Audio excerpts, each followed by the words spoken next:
జోగులాంబ గద్వాల జిల్లాలో నిండు గర్భిణీ సర్పంచ్ అభ్యర్థిగా బరిలో దిగిన తిరుపతమ్మ స్థానికంగా పెద్ద చర్చకు దారితీసింది.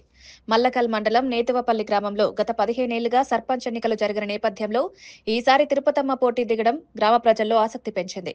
ఐబీటీవీ న్యూస్ కు పంపిన వివరాల్లో జిల్లా ఎలక్ట్రానిక్ మీడియా ఇన్ఛార్జ్ బోయ కిష్టన్న సమాచారం అందించారు.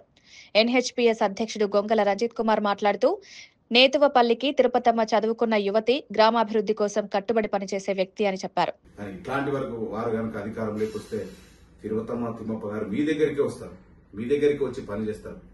ఏమవసరం ఒకసారి ఆలోచన చేయండి. నిండు గర్భిణి ఈ రోజు ఎన్నికల్లో పోటీ చేస్తా ఉన్నది.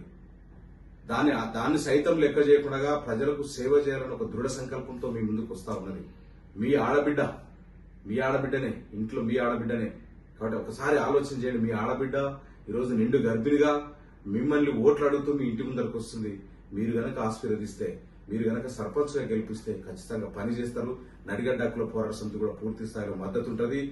ప్రభుత్వం నుంచి వచ్చే సంక్షేమ పథకాలను ఖచ్చితంగా నేరుగా నిజమైనటువంటి అర్హత ఉన్నటువంటి పేదలకు అందేలా పెన్షన్లు కావచ్చు, రకరకాల పథకాలు కావచ్చు ఖచ్చితంగా అందజేస్తాము. లంచాలు ఇచ్చుకుంటా, ఆ బ్రోకర్ల చుట్టూ తిరుగుకుంటా, ఆ అవసరం లేకుండా మీకు పని చేయడానికి సిద్ధంగా ఉన్నారు. తిమ్మప్పని గత కొన్ని రోజుల నుంచి చూస్తున్నారు. ఏ చిన్న సమస్య వచ్చినా ప్రజల్ని చైతన్యం చేస్తుంటాడు. అట్లా కాదు, మనం మారాలంటాడు, మన ఊరి అభివృద్ధి చెందాలంటాడు, యువత ముందుకు రావాలంటుంటాడు. ఎప్పుడు మనము బానిసలు తాగుడకు బానిస అయ్యి మనం భవిష్యత్తును పోగొట్టుకుంటున్నాం అంటున్నాడు. కాబట్టి ఇట్లాంటి యువకునికి మీరు గనక చేయూతనందిస్తే ఖచ్చితంగా ఊరికి ముందుండి సేవ చేస్తాడని, ఒక పెదపాలేరులా ఒక సేవకులుగా మీకు పనిచేస్తాడని సందర్భంగా మీ అందరికీ విజ్ఞప్తి చేస్తున్నాను. తిరుపతమ్మ గారు గుర్తు సీరియల్ నెంబర్ 2లో ఉన్నటువంటి కత్తెర గుర్తుకు మీరందరూ ఓటు వేసి గెలిపించాల్సిందిగా విజ్ఞప్తి చేస్తూ నమస్కారం.